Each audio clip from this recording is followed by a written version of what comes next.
একটি গ্রামে একটি ছোট্ট কুকুর ছিল, নাম তার সোনা। সোনা ছিল অত্যন্ত স্নেহময় ও শক্তিশালী।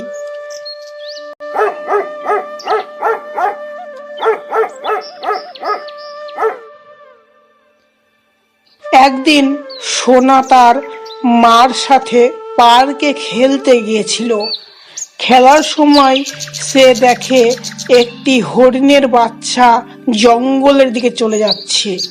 কুকুরটি দ্রুত বাচ্চাটির কাছে ছুটে গিয়ে তাকে নিরাপদ স্থানে নিয়ে আসলো।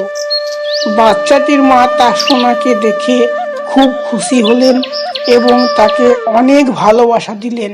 সোনার সাহসিকতা ও ভালোবাসা তার মার কাছে আরো মূল্যবান হয়ে উঠল। সোনা শিখেছিল কখনো হাল ছাড়লে চলবে না, কারণ সত্যিকারের বন্ধু সবসময় সাহায্য করতে প্রস্তুত থাকে।